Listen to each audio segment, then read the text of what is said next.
On my own. I told myself I would not be embarrassing. Hello again, everyone. Today we will be talking about the most well-known of the musical time periods, which is classical music. So fancy. Yes, indeed. Making our way downtown. Stop. Walking past. Faces past. And a home bell. This era existed in parallel with the Age of Reason, which spread across the United States and also parts of Europe. I told myself I would not be embarrassed. So this Age of Reason represented a shift away from institutional religion, mainly Christianity, and towards more human reason and logic. Yeah. Like the programs. The what? The programs. What programs? Reason and logic. Other political events that influenced this time period were the American Revolution, French Revolution, and Napoleonic Wars. Just a bunch of fighting, basically. If there could be one single thing that could signal the shift from the Baroque period to the Classical period, it would be the Rococo, or pre-classical style. Better? I still don't know if that's how you pronounce it, but I mean, Rococo. people would judge you. Rococo. Rococo? Rococo? Rococo! So Baroque is more grand and profound, whereas Classical is more light and... dainty. Oh, right, light and graceful. It's more light and graceful. Okay. The Rococo style was mainly centered in France and reflected what the French aristocracy, or rich people, felt about their surroundings. The rhythm in classical music followed more of a pattern. It was more logical, something that you could anticipate to come, as opposed to Baroque music, which could have some surprises and some unexpected turn of events. Wow, that was surprising and unexpected. Those turn of events were crazy. Turn of events. So this reason is what led to the crescendo and decrescendo, because before there were terraced dynamics. Terraced, as in like steps, how they one level all of a sudden up at another level. For example, crescendo and decrescendo, it's based on amplitude or loudness of the sound. It would be like terraced dynamics, however, would be more like Finally, composers were moving away from the harpsichord, which I personally very much dislike, and more towards the forte piano. The forte piano is not the pianoforte. The pianoforte is what you see every day today. It's the piano that we use regularly. The forte piano is just an earlier version of the pianoforte. Musical engineers have recently announced the new invention of the forte forte. Oh god, this is kill myself. KMS. Oh my. That's actually a lie. What? So why you lied to me? But I would have just kept that in there if I hadn't said anything. So two opera styles that were huge. Opera seria and opera buffa. Buffa. Whatever. You know, you do a better job. Okay. You do a better job. Go ahead. Sorry. Okay. So opera seria is Italian for serious opera, and as its name implies, it's about serious stuff, so it told stories about Greek and Roman stories. You upset? No, continue. Oh, okay. Greek and Roman stories about gods and heroes and whatnot. However, opera buffa is Italian for comic opera, so it was more funny and lighthearted, and told a bunch of jokes. Well, it must be nice to tell a lot of jokes, and have people laugh at your jokes. And? Yeah, it must be nice. Oh, that was against me. Oh, look at you.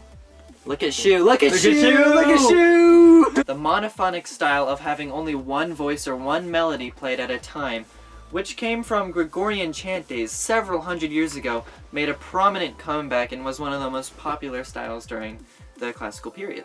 You right? Yes, I am right. You real? Straight from Google. You smart. Of course I'm right. Google's always right, is it not? So the symphony is basically a full orchestra. It's a whole mumbo-jumbo of a billion different instruments, a ton of percussion instruments. Percussion is stuff you hit, stuff. A ton of brass instruments, stuff you blow into. A ton of woodwind instruments, more stuff you blow into, except it's like big giant wooden rods. And some string instruments, which is violin, stuff you guys know. Symphonies can also include choral music, which is people singing, and that's pretty cool. So, string quartet. Come on, guys, this is like Greek or Latin roots or something. Core means four. But we all know... like a quart of milk! Piano sonata is for a piano with one other instrument or just a piano by itself. And finally, the solo concerto features one instrument along with full orchestra. So, most of the musical... can I fix my shoes first? Go ahead. Okay, I'm done. Go ahead. Most of the musical compositions for these different groups of instruments were massive pieces with many different themes, symbols, styles, all incorporated into them. Now, time for some famous dudes. Gnarly. First up is Franz Joseph Haydn. Oh, embarrassing. Embarrassing. I told myself I would not be embarrassing. Franz Joseph Haydn lived the middle part of his life for this super rich family, and he was basically the music director and composer for them. So he just made a bunch of music and got some musicians together, and they played music for the family because they were rich, they had money, they could afford it. He left this family and started traveling to London and Vienna and back home when he was composing music more. Wolfgang Amadeus Mozart.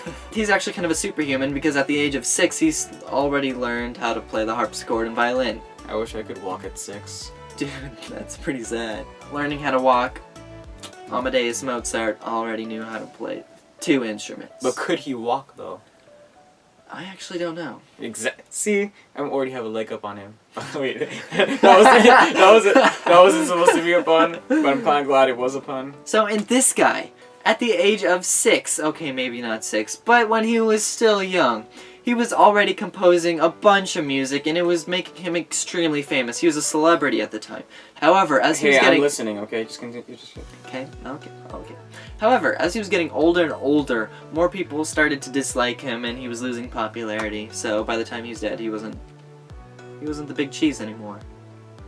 But now, some people really like him. Oh, were you saying something? A small amount of people enjoy Mozart. He's kind of a niche audience. Well, all classical music is niche, but whatever. Okay. Who is that? Who is that? The third and final famous guy of this time is Ludwig van Beethoven, and he was interesting because at some point in his life he went deaf, and he still kept on keeping on composing music. Just keep going on. Keep her going, fella. You could hear the melodies in his head and wrote it, and it was beautiful to some again. So now we have instruments for you. So Nick, hit it. We have the buchin, the ophicleide, the guitar, the violin, the viola, the cello, the clarinet, and the organ. This is the classical period. Thank you guys for watching the video. If you enjoyed, please subscribe if you're new. Share the video with your amigos y familia, friends and family. Yes. And yeah, we'll see you every Tuesdays, Thursdays. So yeah, we'll see you. Bye bye. Thanks.